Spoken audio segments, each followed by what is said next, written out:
Part 2, guys. Okay, so it is Thursday, 17th, 2:22 p.m.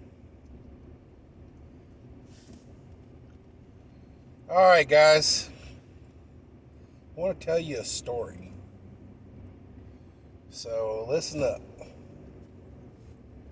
So, you are a typical red-blooded American. Mom and apple pie. House with a picket fence. Wife. 2 kids and a dog. American flag flying in the front of your house. Living the American dream, guys. You wake up one morning and pull out your phone while you're drinking your coffee in the morning, and says that you've been kicked off and blocked from your social media platforms. A little banner on them saying you've violated our platform's community standards. Some blah blah blah about that. You're like, well, that's pretty interesting. Tell the wife, and she kind of laughs at, oh, it's probably because you keep posting, car pics or what, for whatever reason. And so you get up, you get in your car, you go into work, and you stop off at the gas station to get some gas. And boom. Trying to pay at the pump with your debit card, but they won't take your debit card. Pull out your credit card and won't take your credit card. So you're thinking, well, it's just a bad scanner. You go into the gas station and they run both of your cards. Say, no, sir, your cards have been declined.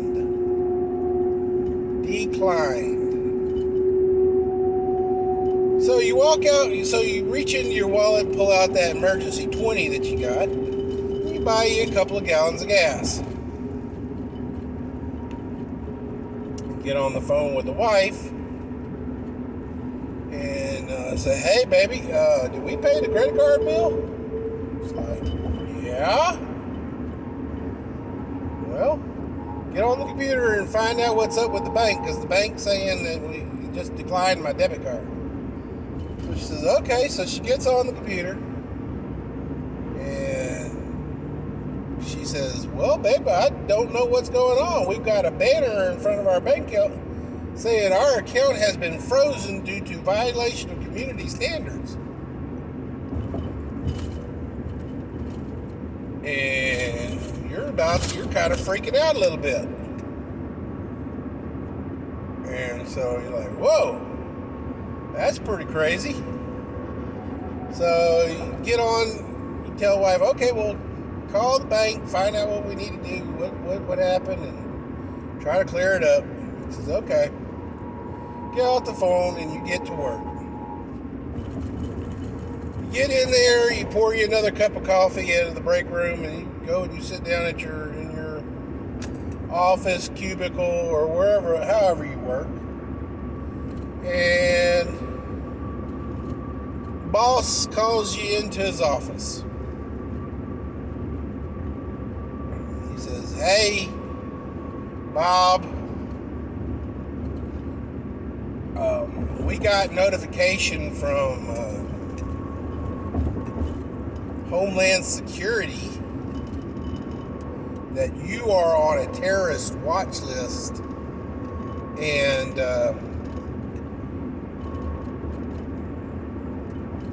we can't have you on our payroll anymore.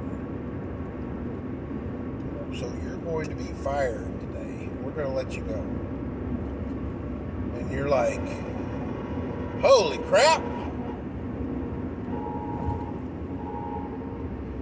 And you ask to see the email, and the email is straightforward. It says, Bob has,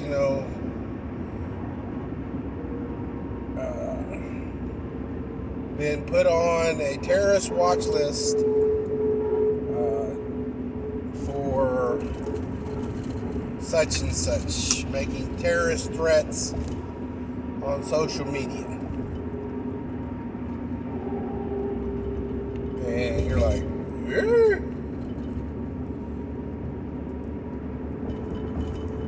And so you get your stuff, you put it in your car, and you head home, talking to the wife the whole time. She sat on hold with the bank for an hour and a half and nobody picked up. So she tried calling again. And she was on hold until you called her on your way home.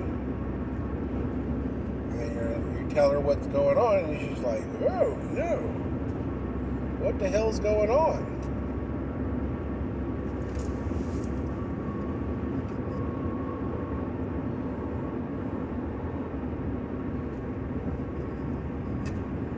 So you get home,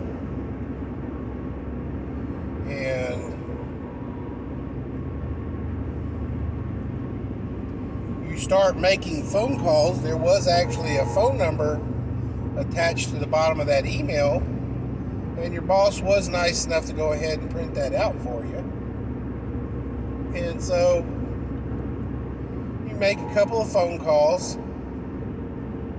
and come to find out, it is 100% legit due to posting, and they don't go into any kind of detail. They just say that you posted terroristic threats on social media. Remember, you're locked out of your social media platform, so you don't even know what, post, got you narked.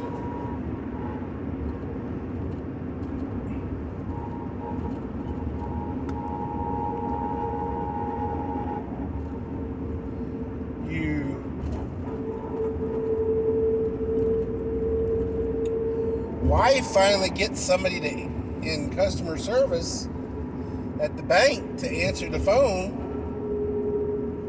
and she says that due to violations of community standards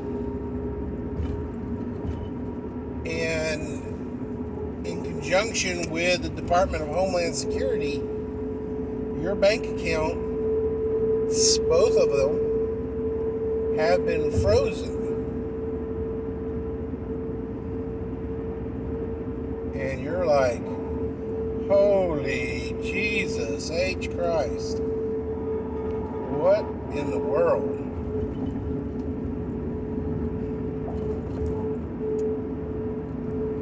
Well, just so happens that there is a knock on your door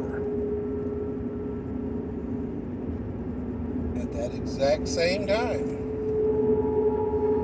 And in traditional stereotypical fashion, two police officers, local, and two G-men in suits are at your door to arrest you.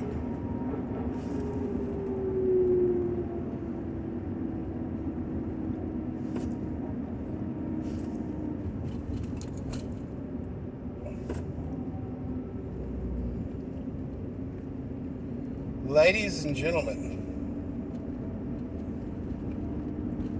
when you get to whatever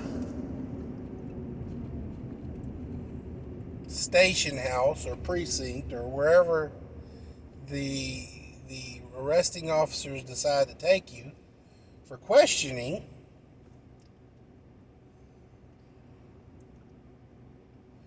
it is revealed that you, on your Facebook page, said something to the extent that wearing masks was tyranny.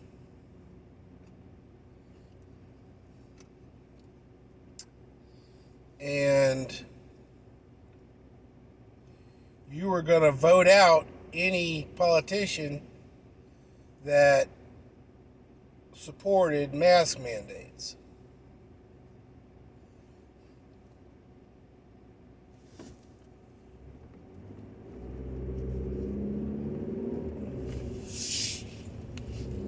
And that was deemed a terrorist threat against a public official. So you say you plead the fifth and manage to not do a lot of communications to them, and you await your attorney.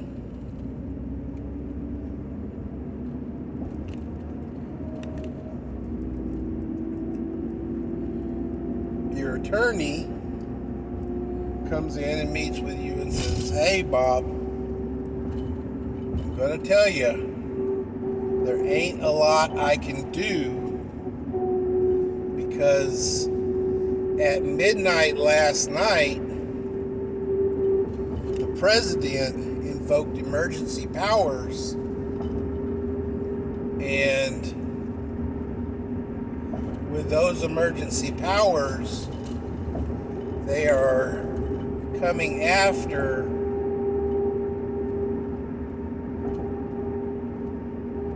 citizens that they deem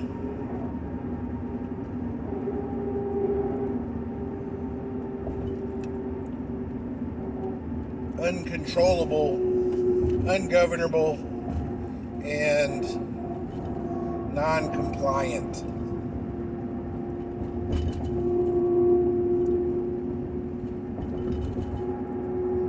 And said that more than likely you will not be charged, but they are going to hold you for as long as they can until it breaks you. So what you need to do is just, when they come in and try to question you, make sure you plead the fifth and wait for your attorney.